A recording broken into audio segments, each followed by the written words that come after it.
Does the energy transition need fossil fuel reserves?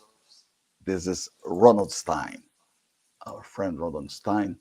Uh, he's columnist, author, and energy advisor. He's the founder of the company called PTS.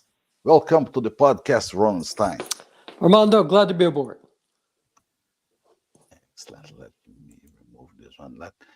Uh, Ronald, do we have enough oil, condensate, natural gas reserves that maybe, let's say, to face the energy transition, to support the energy transition? Today, yes. Let me explain. The Earth has so many resources. And when it was formed, 4 billion years ago, we are basically sucking out a lot of it on a daily basis. And I think right now, oil, we're taking out like 35 billion barrels of crude oil. And each barrel is 42 gallons. So 35 times 42 that's a lot of gallons. Anyhow, we're basically sucking it out at a high rate, and it's not being replenished. It does get replenished, but over a long period of time. So it's really a question of how long can you keep taking that much out of the bank before the bank runs dry. Coal, same thing. I think we used 8.5 billion tons of coal. And again, it's not being replenished. And natural gas is like 132 trillion cubic feet. And it's all being extracted out of the earth. I mean, these are from the known reserves, we're estimating, we got maybe, 50 to 100 years left. Now, there's unproven reserves, but the unproven reserves, and, with technology, we'll probably be able to get more and more out. But two things I think about that is, just like fracking, it's expensive. We went after it, got it. Now, that's fine in the wealthy countries. But I keep thinking that, 80% of the 8 billion on this planet, they're living on less than $10 a day. And so, the wealthy countries may be able to afford to go after it, but our fuel prices are going to go up, our electricity prices are going to go up, which is going to separate us further and further from those developing countries that are living on $10 a day. And so, the unproven reserves might be greater, but, it's only going to be for the wealthy countries who can afford to go after it. But let me understand better your point. So, if we do not explore new reserves of oil, gas, and coal, for instance, the fossil fuels, they today you see that are enough for the transition. But so, well, let me clarify. You say the transition to what? Yeah, transition what? Because all the transition is only to electricity. Because wind and solar only generates electricity. They don't make anything that the fossil fuels do. They provide electricity. It's occasional electricity, where coal and natural gas provides continuous electricity. So it's not an equal transition. It's a transition to electricity, but nothing is transitioning us away from oil, because oil is the basis of our materialistic society. All the fuels that are operating the 20,000 commercial jets, the 50,000 military jets, the 50,000 merchant ships, that's all from oil, and there's no transition for another fuel supply. Perfect for oil, but for coal and for natural gas, they are enough in terms of reserves for the transition to electricity coming from renewables, or not? I want to say yes, but we're talking about different electricity. Coal and natural gas provides continuous electricity. Wind and solar depends on the weather to generate electricity. So you're talking about two different qualities of electricity. And as I mentioned before, if you're in the operating room, you don't want the lights to go out when the sun disappears. So, Yeah. In this way of your thoughts, I see that the climate change for you is a blame. well, climate is changing. There's no doubt about that. But, you don't want to jump out of the airplane without a parachute, because if you rid the world of fossil fuels, forget about climate change. You're going to lose billions of people from starvation, malnutrition, weather-related fatalities. With the technology and all the products we have, we've been virtually eliminated weather-related fatalities. Very few people die from heat and from cold. But if you eliminate oil, like I say, you're talking, yeah, some people are going to be affected by climate change, but billions would be affected if we get rid of fossil fuels without a replacement for it. You mean the scarcity of products and everything that we need to everyday life? Well, exactly. The hospitals didn't exist 200 years ago. Airports didn't exist 200 years ago. Yeah, the medications, all the medications are basically based on fossil fuels, and all the growth of the food industry is based on fertilizers and pesticides, and wind and solar can't make any of that. So the food supply is going to diminish. At the same time, the population is starving for the food. So yeah, there's no transition For there's no oil. transition away from what fossil fuels provides to society. In your article, I read your article, and you said that the future is made by the fossil fuels of coal, natural gas, and crude oil. But my point, and I insist in this point for you every time, sorry about No problem.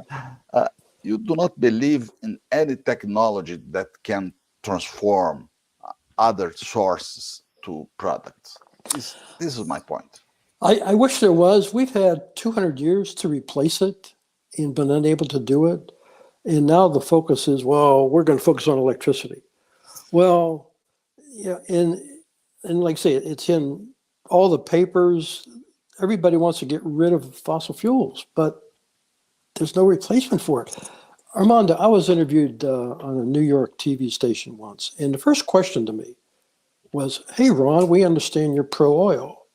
I said, "Wait a minute, I'm not pro-oil. I'm pro the products we get from oil. If we can get those products from somewhere else, I'm all If you for have it." another source, okay, of course. Exactly. And that's the thing we have yet to identify.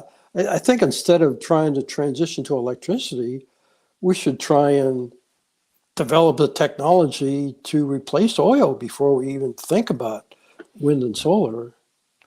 We must have the replacement before we stop doing oil production. Well, exactly, because remember, electricity came after oil. The light bulb was made with fossil fuels. And all the electrical generation systems we got coal, natural gas, hydro, nuclear, wind, solar.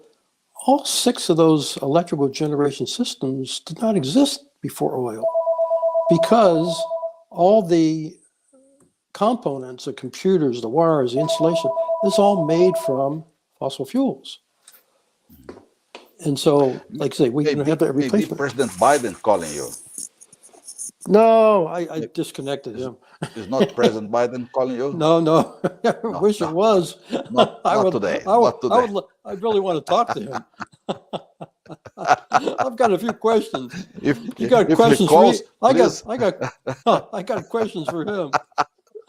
yeah, sure, please feel free to attend him and talk to him. Ronald, in terms of culture and education, we see that elementary school and other all type of students, they will face a different system in 10, 20 years or 30 years. How do you see the preparation of these guys, these people, to face this situation? Well, as I mentioned before, it's got to be conversations. We have 2 presidential debates coming up, one in June, one in September. And I've drafting an op-ed of questions, potential questions to be asked of the presidential candidates. And I want to basically get that To the TV, published. to the TV Television, yeah. stations. Yeah, when it's on TV, I want, CNN to ask one or two of these questions, ABC to ask one or two of these questions. But I want to share the questions with the public because the public should be talking about this at the dinner table. Because, as I mentioned, there's no backup plan. And, like I say, it's like jumping out of the airplane without a parachute. You want a backup plan before you do that. And without conversations, there's no energy literacy. And I think the conversations, they're open-ended questions, which would promote a lot of conversations from the presidential candidates, to the moderators of the debate. And same type thing at the dinner table, try and answer these questions. There's no technical formulas or graphs or charts. It's all common sense. Of course, you cannot disclose this question before the event because it must be a surprise for both candidates. But I'm very curious about these questions. Oh, yeah, because I've always said from the beginning, I mean, like say, Joe Biden wants to get rid of oil. And my first question to him is, do you really want to close all the hospitals? Because it's 100%. They wouldn't exist without oil. The medications and all the defibrillators, the X-ray, I mean, everything. Try and find something in the hospital, your office, your workplace. Try and identify one thing that was not made with fossil fuels. It's the same question for both candidates. Oh, yes, yes. Oh, yes. Oh, yes. Yeah. I want to see if it's, I don't know if it's Dumb and Dumber or if they can answer the question. But And what do you expect that may be the answer of each one? Well, I think from what I've read, I would expect Joe to be confused by the question. I think Trump would probably, be the first one to say, well, get rid of wind and solar because it's not doing the thing. But neither one has that answer to what are we going to substitute for oil? Yeah, we could, shut down the transition to, occasional electricity from wind and solar because, it can't support data centers. And data centers are growing humongously fast.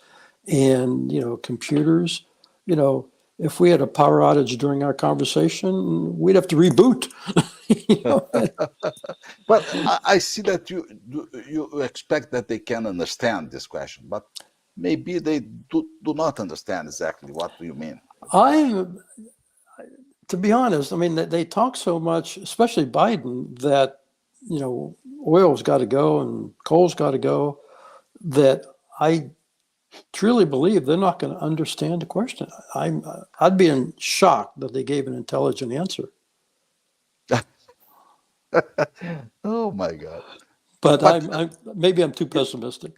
Is it, without preparation, I mean, the assessors will not support them before with this question? I think all the questions are going to be surprise questions. I think I would like to share the questions with them in advance. I would like an intelligent response because, it does nobody any good to give a surprise question and they're not prepared. Do your research. I don't care. You can use the whole staff within Washington. I want an answer to the questions. And it doesn't do me any good to surprise them and they have no answer. I would like who's ever giving them advice to do the research and provide the answer and and so prepare them. Prepare them. Well, like I say, I'm going to be publishing this thing probably in the next couple of weeks, questions, and the first debate's in June, the next one's in September. So they're going to have ample time to address that. And I think the public, if they have, talk about this at the dinner table, would have the same concern. Geez, what is the answer? Because if we get rid of oil, our lifestyle goes away. But Ronald, so basic concepts that the population are not aware about that. Why it's not possible to, let's say, clarify to the population, normal population, this basic concepts? What's the Well, reason? it kind of goes, downhill. When the king talks, Biden talks on the microphone, everybody follows him. The Environmental Protection Agency follows them. And I know I think it was today, the Environmental Protection Agency issued a rule, to get rid of coal-fired power plants, that they've got to, capture all their carbon emissions. And it's to the point that right now there's no way they can do it. And in fact, the EPA issued the rule and expects them all to shut down in the next few years. Well, as it turns out, the United States has less than 10% of all the coal-fired power plants in the world. There's like 2,400 coal-fired power plants in the world. We have like 200. So the other 90% are exempt from the EPA because they're outside the United States. Mm-hmm. And so what's the logic of shutting down your continuous electricity in favor of intermittent electricity? The intermittent electricity can't support data centers, can't support computers, can't support the military. If you're on a plane approaching the airport and the computers go out, you don't want to be in that position. Like I say, it's all weather dependent electricity. And that's the problem I have with wind and solar is they don't work most of the time because of weather. But let me tell you, in Brazil is the same, or maybe worse. And and Europe will have the same problems. See Antonio Guterres from United Nations. Yeah. His speeches is almost nothing. Van der Ven, the same. Fatih Birol, International Energy, so superficial, without understanding the raw data, the raw information. So it's a world problem. Oh, yes. I get emails from some of my connections in Australia, and they say the same thing. We're screwed up as down here as you are over there. You mentioned in your article, I suppose, world leaders have little understanding that hiding the world of crude oil without the replacement mind, that's a good point, Yes. would be perverse. And it's aggressive, it's more than perverse, it's aggressive because you are putting the world in a crisis without need for that. Well, we had a zero emission society before the 1800s. And there were no products, there were no fuels. And, today, we've grown from 1 to 8 billion in less than 200 years, not because of oil, but because of the products. We have a medical system, we have hospitals, we have, airports, and we have trains and planes and ships, and we have, everything that's made our life very, very comfortable. And so we're a very materialistic society. And to keep that materialistic society going forward, you need to find out what's your replacement to keep that supply chain of products going. Yeah, that's right. I'm not for oil, but I want to buy a new iPhone, and if there's nothing available to make it, it's going to be a different world in front of us. World. Let me mention a friend from Portugal, Lisbon, Jorge Oliveira, giving us in Portuguese, welcome, Jorge, welcome, thank you. But do you plan to be present in this conversation of presidents, in the candidates? In this debate? I would love to be, but I don't think they're going to invite me. But it's an open party. I don't know how the debates are going to be. If it's going to be in a studio with CNN on one side of the table and then the two candidates over there. Or the next one's going to be ABC. It's going to conduct the interviews, and who's going to decide which questions they ask. Like I say, I think for a good, solid debate, whatever the questions are, I would like to give it to them in advance. I'm not giving them surprise questions. That doesn't do anybody any good. But yeah, here's the question, and do the research. You got a phenomenal amount of team members in Washington, D.C. or, whatever. But yeah, do the research. I'd like a good quality answer. If they give me a quality answer, I'll stop writing about them. And the governor of California will be there, or it's a closed, is No, the on governor of TV station California is for waiting to be the president of the United States. no doubts, no doubts. It's, But President Biden is still running oh for yeah. president It's going to be Biden and Trump right now. with the same vice candidates or different ones. No, well, I think Biden probably yes. Trump hasn't announced who his vice presidential candidate will be. He needs to have one new one. Yes, yes. And they have advisors? They have advisors that support them previously in terms of this different types of knowledge.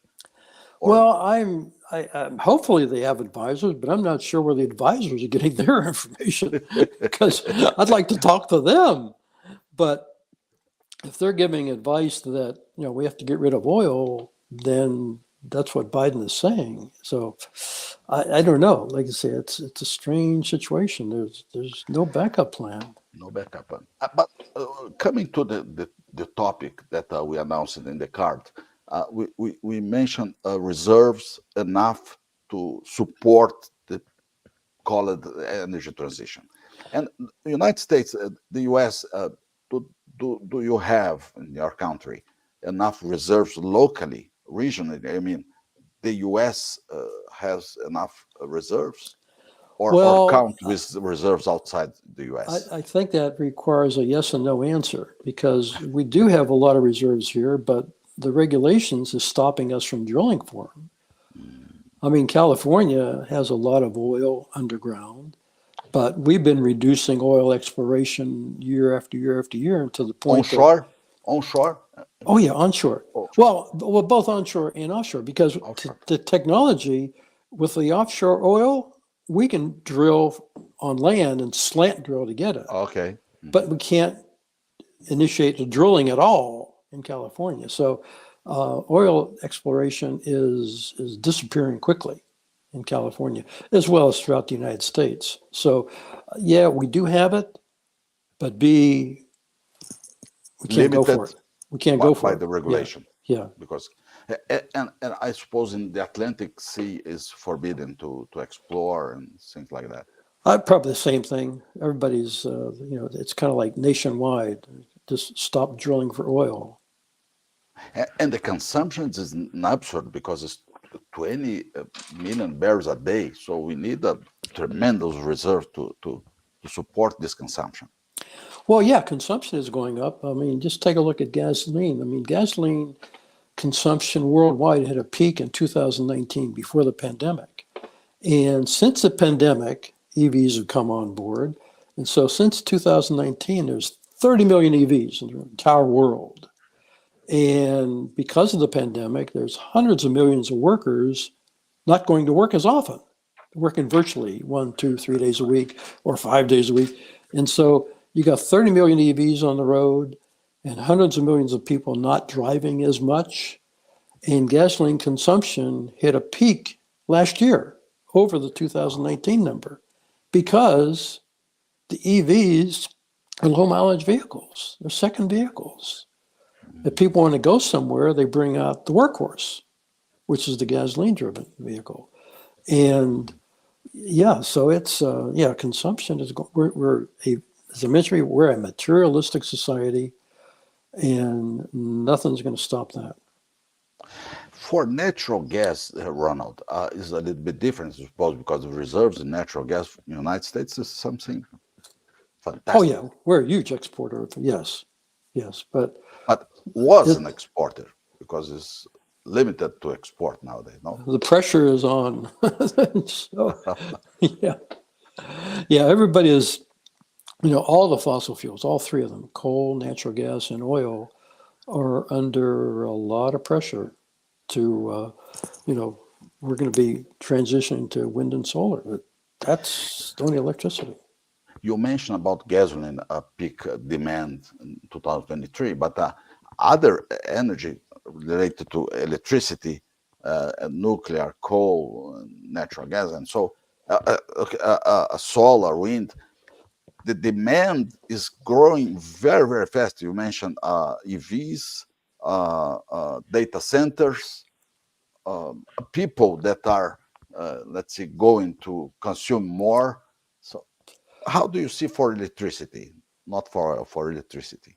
Well, electricity is going up because the data centers. I mean, that's a huge power demand, and artificial intelligence is going to be based on these data centers. Yes, And at the same time, our materialistic demands keep going up and up and up. I keep thinking that's really only the wealthy countries. The developing countries, they haven't even joined the Industrial Revolution yet. And it may be unaffordable for them to get that far. I mean, we know they don't have vehicles. They may never have a vehicle, and they may never have an air conditioner. It's crazy. I mean, we're just making it very expensive to meet our materialistic demands. and at the same time, for EVs, the government of the United States put 100% tariffs tax to import EVs from China. Is it correct? Well, I find that funny. We spend decades basically encouraging China to make all the products. Outsourcing. Now that they're making the products, we're going to put a tariff on them to bring them back. Very good. Very interesting. Good, good, good. You know, That's real. the idea of getting rid of fossil fuels, the easiest way is to stop using the products.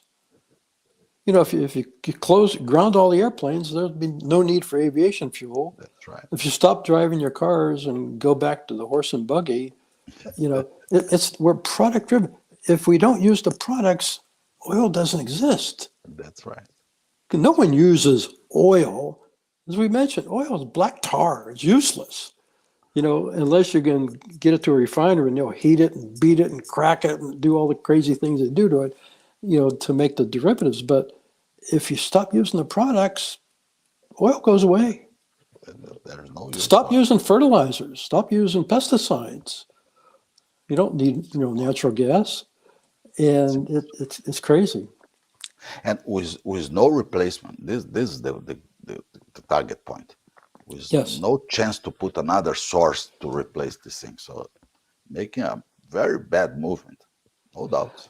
And again, it's because there's no conversations. That's why I'm hoping that my questions for the presidential candidates. debate either gets asked of them or gets published in the paper. But I'd like to get the public to start talking about it. And if they know about it, then they'll either support or reject our leader's position, because like I say, it's there's no backup plan.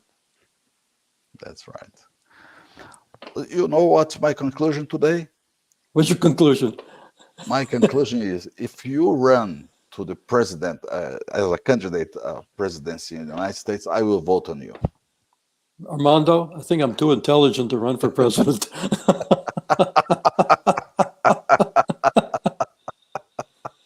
But the good point you mentioned today is in my mind is that the United States incentivizes China to manufacture, to develop industry, and now is putting tariffs to buy products from them. It's crazy. Right, because it's obviously going to be very expensive to bring them here. Well, if you designed it and built it here to begin with, it had been expensive then. So now, like I said, we got a couple decades of inexpensive products. Now we're going to put a tariff on them to bring it back. Like I say, they created one problem and they're solving the other problem with a tariff. You put another problem, and will take a long time to bring this manufacturing plants to the United States. Yes, I mean, I don't know if it's possible. If you increase the cost of the products, it's just going to be very inflationary on America, and that's something that we really can't absorb. It's so expensive to live here now that we have a huge growing, you know, unemployment level and homeless level. And, once you're homeless, wow, it's going to be tough to get out of that situation. And what's the reason, Ronald, with this inversion of perception of friendship with China? When did happen this inversion? Because at 10 years ago, we are very good friends. 20 years ago, 30, and one I don't know when exactly this make an inversion. Well, I look at it, back when we had the oil embargo in 1973, we were too much dependent on OPEC for oil. Well, when OPEC shut the valve, we had the oil embargo. Well, the Department of Energy was formed at that time. Don't let this happen again. Well, 50 years have gone by, and yeah, we're basically getting oil from, different countries, and except for California, which has grown our dependency from 5 to 60%. But now we have a green embargo potential, because to go green for, EVs, wind, solar, China has total control of everything. And if they wished, I don't think they would do that because it would impact their economy, but they have total control of the supply. We have all the demand. That's right. And, basic economics, when you go to school, the supply demand equation, if you got the supply, 100% of the supply, you control the price. No doubt. No doubt. And now they've basically backed the United States into applying tariffs to get the products here. So two big dependencies. Oil still have, but it's not too big as the past, and materials, equipment to renewables. exactly. So I'm looking forward to these debate conversations. Not only the conversation, on TV at that time, that 1 or 2 hour debate, but hopefully it'll roll into the newspapers talking about it, Yeah. people talking about it at the dinner table. But Education, conversation. it's got to be conversations. I mean, if everybody's okay with going back to the 1800s, then let them vote that way. Yeah, interesting. Yeah, good point. Okay, let's wait that you can be a candidate and I vote on you. Thank you so much. Thank you, Armando. It was a pleasure. Have a great day. Have a good day. Take care. You too. Bye-bye.